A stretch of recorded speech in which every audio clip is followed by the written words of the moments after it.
Welcome to the Horizon Audiofiles, a podcast of the Defense Horizon Journal.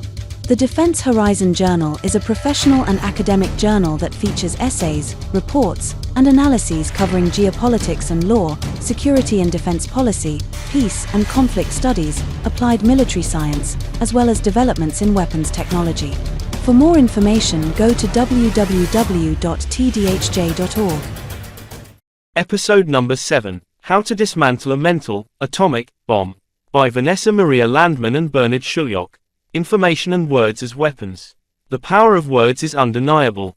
The art of rhetoric and dialectic, which held great significance in antiquity, is still highly valued today, particularly in negotiations and debates. In ancient times, philosophers such as Socrates, Plato, and Aristotle developed comprehensive theories on the power of language and its influence on human thought and action. Socrates employed the method known as maieutic, or the art of midwifery, to lead his students to the truth through skillful questioning. Plato, a student of Socrates, engaged deeply with the ethics and morality of rhetoric, criticizing the sophists who often used rhetoric merely for persuasion without regard for truth. Aristotle's expansion on rhetorical ideas identifies three core elements: ethos, pathos, and logos.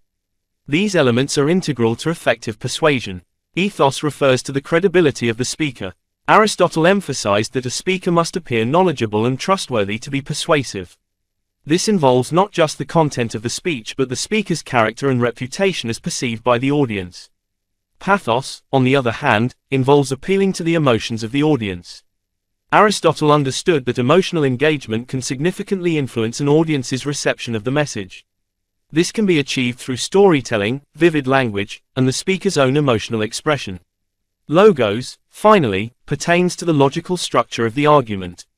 It uses data, evidence, and rational arguments to support the message. Aristotle believed that a well-reasoned argument is essential for persuasion. These elements should work harmoniously to create a compelling and ethically sound argument.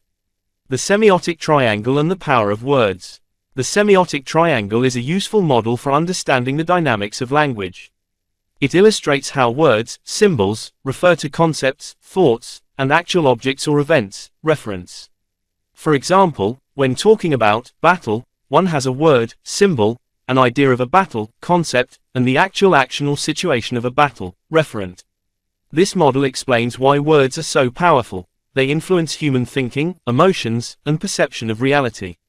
In negotiations and debates, words can strategically provoke specific reactions and actions. The idea of the triangle has many predecessors, including Gottlob Frege, Charles Peirce, Ferdinand de Saussure, and Aristotle. Ogden and Richards emphasize with the semiotic triangle that words, objects, and concepts should not be confused. The three vertices of the triangle represent areas that are inherently different in nature. The connection between the word, symbol, and the object, referent, is indirect and runs through the thought of someone. The word activates a mental concept in a human subject, whether speaker or listener. This mental concept is the idea. Military metaphors and their significance. The use of military metaphors in modern language, such as outmaneuver or talk down, is pervasive and reflects a combative nature in verbal exchanges. These metaphors illustrate how arguments and discussions are often framed as battles to be won, using terms like ammunition, target, and attack to describe rhetorical strategies. This linguistic pattern underscores the power of words to connect and harm, akin to how precise actions in battle can determine the outcome of a conflict. For instance, the metaphor, argument is war, includes expressions like, I demolished his argument, and, she shot down all my points, highlighting the adversarial stance often taken in debates.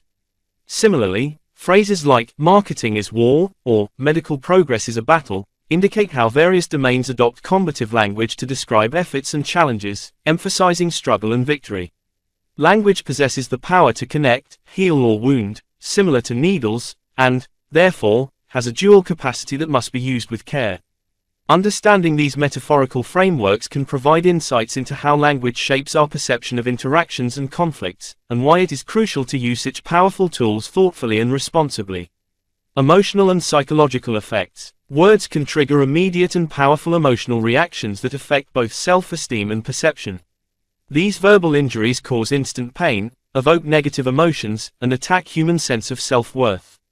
Verbal assaults are consciously perceived and can provoke intense emotions that linger in memories. For instance, many people vividly remember what they were doing on September 11, 2001, when they heard of the attacks on the World Trade Center.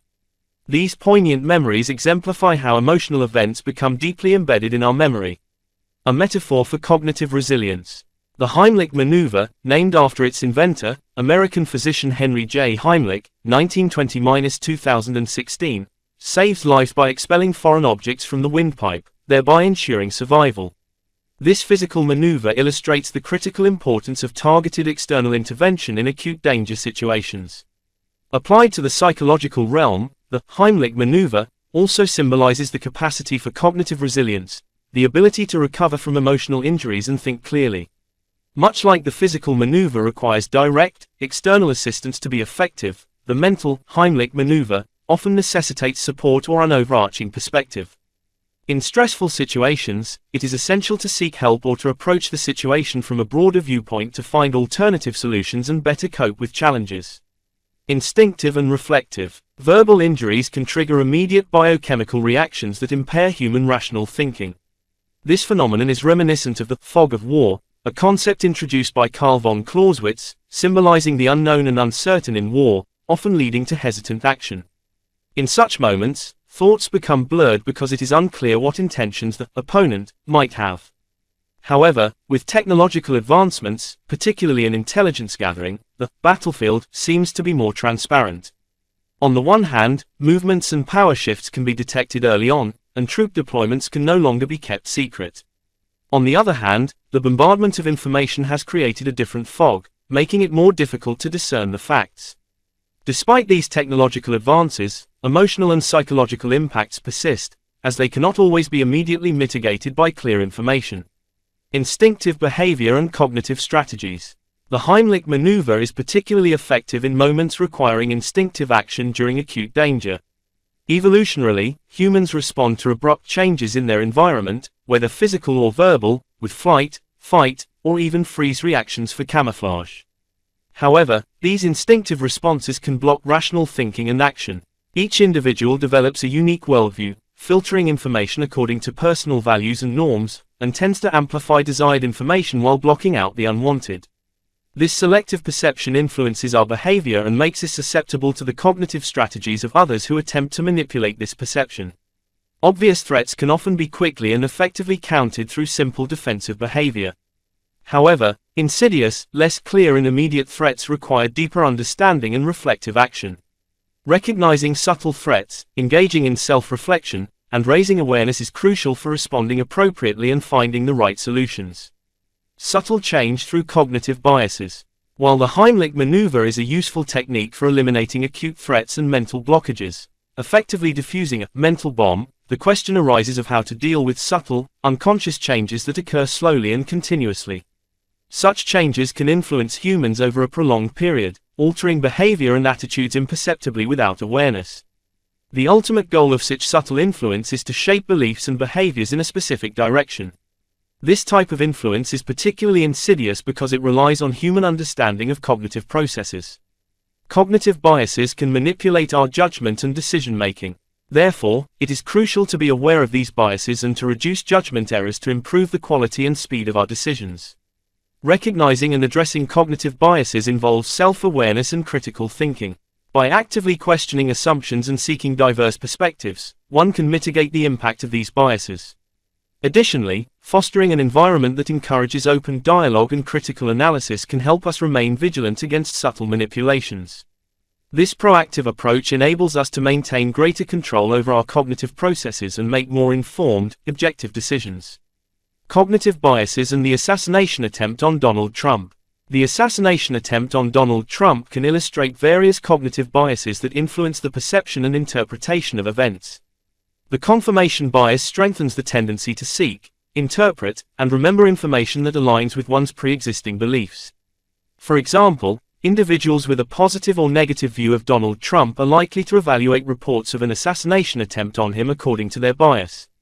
Trump supporters may view the attempt as evidence of a hostile environment, while his opponents might interpret it as a consequence of his polarizing politics. On the other hand, Anchoring bias influences how the first piece of information disproportionately shapes subsequent judgments.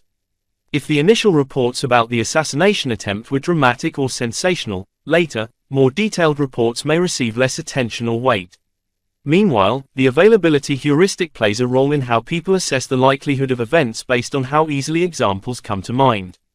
If assassinations or violence against politicians are heavily featured in the media, the perception that such incidents are more common than they truly may be amplified. The fundamental attribution error also affects how people interpret behavior, with a tendency to attribute others' actions to personality traits while underestimating situational influences. For instance, Trump's opponents might see his behavior or rhetoric as the catalyst for the attack, whereas his supporters could be more inclined to label the attacker as mentally ill or an extremist, disregarding the broader political context. Moreover, groupthink can create pressure to conform within political circles, leading to uniform interpretations of events like an assassination attempt on Trump. This conformity often suppresses critical or alternative perspectives that might challenge the dominant narrative. Also, hindsight bias plays a part, as people often claim they could have predicted an event after it has occurred. Following the assassination attempt, some may argue it was foreseeable, pointing to prior warnings or the intense political climate as evidence.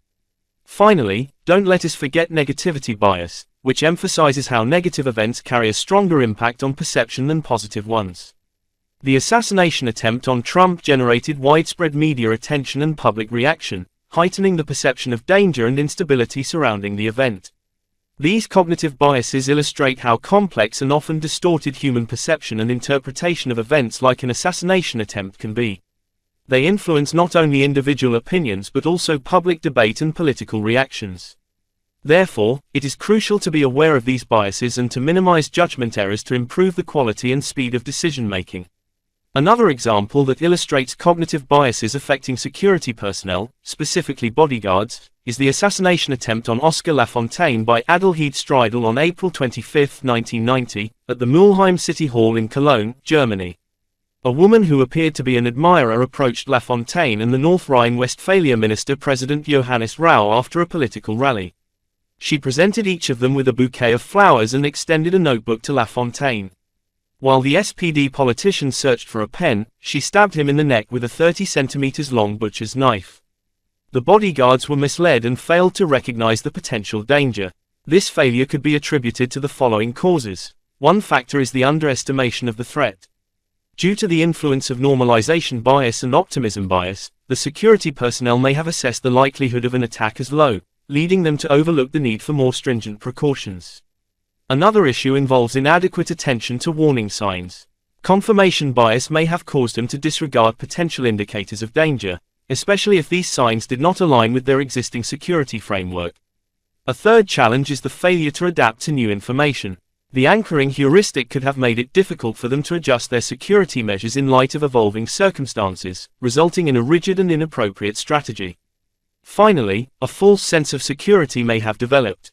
The availability heuristic, coupled with optimism bias, might have created a misleading perception of safety, ultimately undermining the security personnel's vigilance. Cognition and maneuver warfare. The Royal Australian Armoured Corps Maneuver Warfare Handbook described maneuver warfare already in 1994 as followed. Maneuver warfare is a mental approach to conflict in which we seek to create and exploit advantage by creating a rapidly and continuously changing situation in which our enemy cannot effectively cope. We aim to do this by focusing our strengths against the critical enemy through ambiguity or deception. Maneuver warfare aims to overwhelm the enemy through deception, disinformation, and rapid changes, leading them to make poor decisions. Simultaneously, one must protect oneself from such influences by developing cognitive resilience. It refers to the ability to adapt flexibly to new, changing, or unexpected situations while maintaining a solution-oriented approach. Mental and physical strength play a crucial role in this. These concepts of maneuver warfare and cognitive resilience can also be applied to perceiving political events such as an assassination attempt. Just as in a military context, it is important to be aware of cognitive biases' subtle, unconscious, and often insidious nature and develop strategies to counteract them. This requires both individual efforts to strengthen personal cognitive resilience and societal efforts to promote balanced and critical public debate. Cancer is a fitting metaphor for gradual, unwanted, and unconscious changes. This disease often develops slowly and goes unnoticed until it becomes a significant problem. The comparison highlights the importance of being aware of such changes' gradual and often subtle nature and taking early measures to heal. Cancer research and consciousness studies. At first glance, the connection between cancer research and consciousness studies may not be immediately apparent, as these two fields represent seemingly different scientific disciplines. Cancer research focuses on the biological, genetic, and molecular mechanisms of cancer and the development of diagnostics and therapies. In contrast, consciousness studies examine the phenomenon of consciousness, including perception, thought, emotion, and self-awareness. Despite these differences, some intersections and potential connections exist between these two areas. The separate consideration of different scientific subfields can likely be attributed to cognitive biases. This means cognitive processes may influence the tendency to view scientific disciplines in isolation. Cognitive biases are systematic thinking errors that affect our perception and decision-making. In this case, such a bias could lead to overlooking connections and potential synergies between different fields of research. They are perceived as independent and separate due to preconceived notions or patterns of thought. Psychoneuroimmunology. Psychoneuroimmunology is a relatively young interdisciplinary field of research that examines the interactions between the nervous system, the endocrine system, the immune system, and psychological processes, including consciousness and emotions. The immune system responds to neurochemical signals from the nervous and endocrine systems. Conversely, the nervous and endocrine systems' functions are influenced by signaling molecules from the activated immune system. Stress, psychological state, and emotional well-being can affect the onset and progression of cancer. This suggests that consciousness and emotional health may play a role in the prevention and treatment of cancer. Neurobiology and cancer. Neuroscience of cancer explores how tumors grow and spread through interactions with the nervous system, forming complex networks that communicate with nerve cells. Recent findings have shown that tumors, such as glioblastomas, aggressive brain tumors, resemble neurons and use synaptic connections typically found between nerve cells. These connections allow tumor cells to repair themselves and communicate intensively with each other, enabling them to resist therapeutic attacks. This type of communication promotes tumor growth and spread, complicating treatment. Current research focuses on understanding these synaptic connections and the mechanisms by which nerve cells influence tumor growth. Professor Dr. Frank Winkler, a leading senior physician at the Neurological Clinic of the University Hospital Heidelberg and the National Center for Tumor Diseases, NCT, also heads research projects at the German Cancer Research Center, DKFZ. Along with his team, he has discovered in preclinical and clinical studies on glioblastomas that tumors can attract nerve cells and integrate them into their growth. Tumors use chemical signals and electrical impulses to stimulate and promote growth. Preliminary evidence from animal studies shows that interrupting the communication between nerve cells and tumor cells can curb tumor growth. Clinical trials are currently underway to determine how these findings can be translated to humans and whether existing therapies can be supplemented with new approaches. Advances in cancer neuroscience could lead to new therapies that specifically target the nervous system to inhibit tumor growth. However, many questions remain, and further research is needed to confirm the effectiveness of these new approaches in patients. Early detection and countermeasures. Just as cancer can be detected early through regular screenings and the analysis of tissue and blood samples, enabling targeted therapies, it is also crucial to identify cognitive biases early on. These biases must be recognized, analyzed, and resolved to implement appropriate countermeasures. The signaling and storage of environmental information in the brain can provide clues to cognitive biases, which can be considered cognitive foreign bodies. Building resilience and consciously integrating collected experiences are necessary to prevent future cognitive biases and develop stronger immunity against their negative effects. Adopting strategies to monitor and manage these biases can enhance cognitive resilience, allowing for clearer thinking and more effective decision-making. This proactive approach is akin to preventive healthcare, where early intervention can mitigate the impact of potential threats and promote overall well-being. Cognitive protocol. The cognitive protocol is an effective technique for recognizing and correcting cognitive biases. This method, derived from cognitive behavioral therapy, CBT, helps identify and analyze thought patterns. The key to creating a cognitive protocol is awareness of the situation. One must adopt a meta-perspective to identify and perceive biases. Figuratively speaking, one hovers above the situation to maintain an overview and detach from oneself to analyze details objectively. The guiding principle for this step-by-step approach is, learn from the past, live consciously in the present, shape the future. The following steps should be followed. Describe the situation, record the facts and try to identify who might benefit or suffer from the situation. Identify feelings and emotions. Listen to yourself, describe your emotional state, and identify any other emotions present.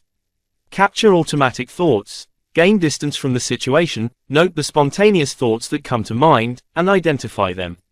Recognize cognitive biases. There are over 50 different types of cognitive biases, including the anchoring heuristic, the sunk cost fallacy, the availability heuristic, the Dunning-Kruger effect, where individuals dramatically overestimate their actual knowledge and competence in a specific area, the frequency validity effect, where a statement is perceived as more truthful the more frequently it is heard, the halo effect, and blind spot bias. These systematic distortions arise from experiences, knowledge, and memories. Develop alternative thoughts. Create realistic and balanced thoughts that reinterpret the situation. These alternative thoughts should be based on facts and logical considerations, reducing bias.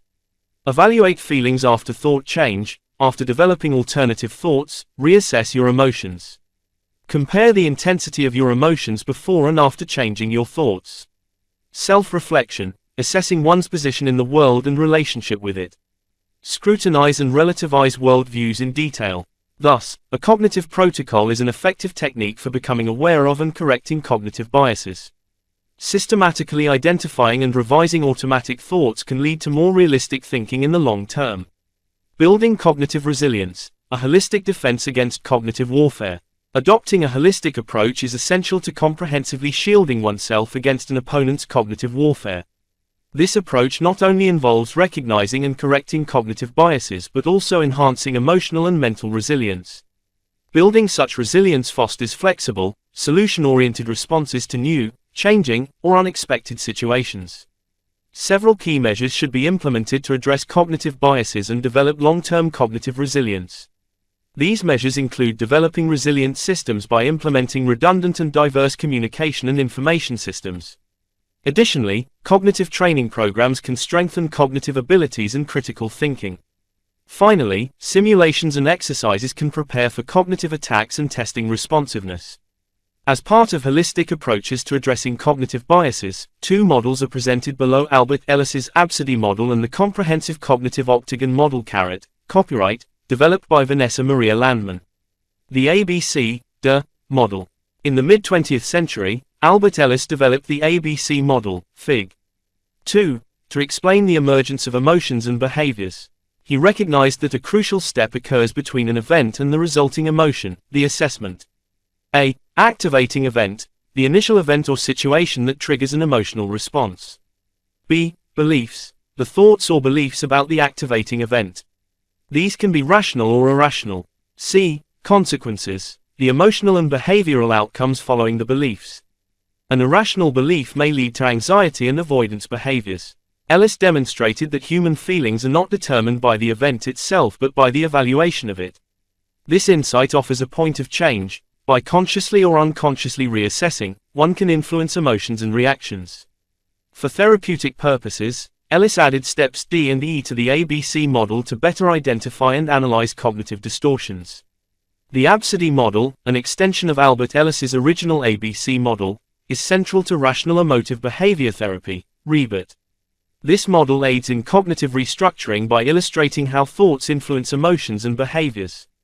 It is a therapeutic framework for challenging and changing irrational beliefs, leading to more positive outcomes.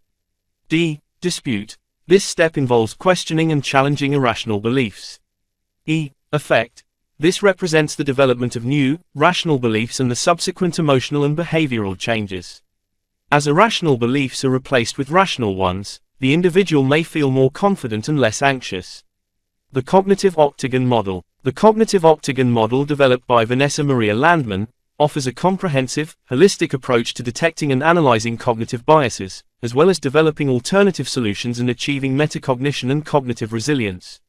An introduction to complex matter is, for example, the simplified representation of thinking into System 1, fast thinking, and System 2, slow, rational thinking, which can detect and correct bias.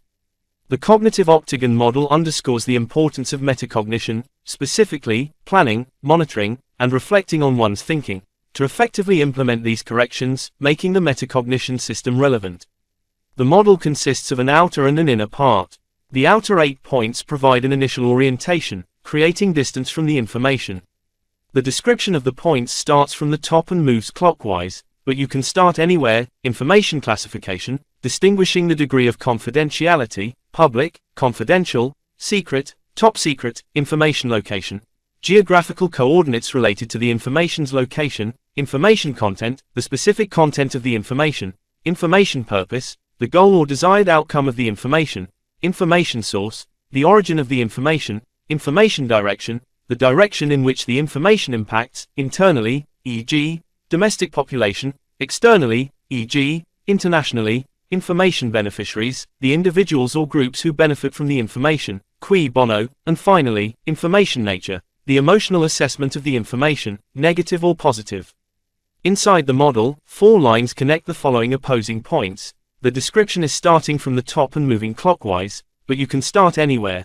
First is awareness, self-perception, where, who, how am I currently, how do I see the world and my relationship to it, versus mindfulness, bringing oneself back to the present moment. Second, taking time for fact-checking, e.g., via open sources, versus striving for objectivity, attempting to view the information as impartially as possible. Third, the relativity of perspective, e.g., 2 people facing each other may see a digit on the ground as either 6 or 9, also includes tolerance of ambiguity. There is no absolute truth, versus openness to new perspectives. And fourth, changing perspectives or thinking the opposite, creating distance and new viewpoints, versus consulting others, discussing the information with others and considering different viewpoints. The conscious reflection and engagement with the specific points transition thinking from System 1, fast thinking, to System 2, slow, rational thinking, uncover cognitive biases, and create alternatives. When applying the more detailed model, neither the starting point nor the order of the inner and outer points is mandatory, leaving it up to the user. The goal is not only the transition from System 1 to System 2 through deliberate engagement but to achieve system-relevant metacognition further and develop cognitive resilience. Maneuver to achieve cognitive resilience. To develop cognitive resilience, one can adopt a methodical and strategic approach. This process begins with identifying mental barriers, those cognitive distortions and blockages that obstruct clear and effective thinking. Once these barriers are recognized, the next step is to analyze their causes and develop a targeted plan to address them. This analysis can be supported by self-reflection, seeking feedback, and exploring relevant literature. Building cognitive resilience is an ongoing endeavor involving regular training and practice. Engaging consistently in activities such as mindfulness meditation, cognitive behavioral therapy, and stress management techniques helps to strengthen resilience over time. In moments of stress or challenge, applying your learned strategies helps test and further develop your cognitive resilience. After implementing these strategies, reflecting on the outcomes and adjusting your approach as needed is crucial. This reflective process ensures continuous improvement and adaptation. Additionally, drawing insights from various disciplines and collaborating with experts can provide valuable perspectives and enhance your methods.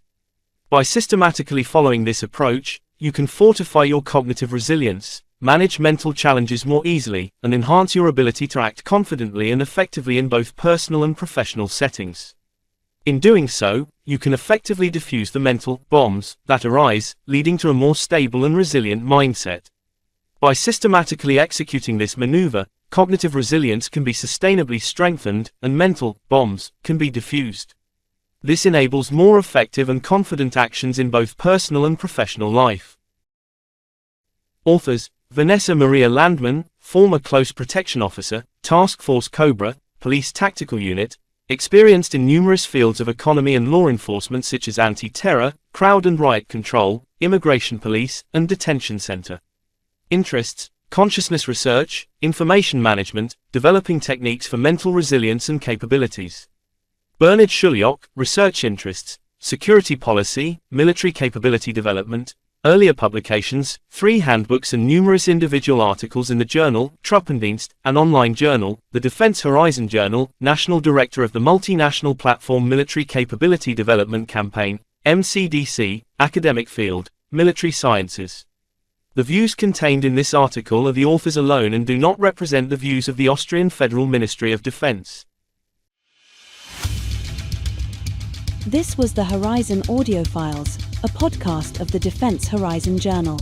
For more information, go to www.tdhj.org.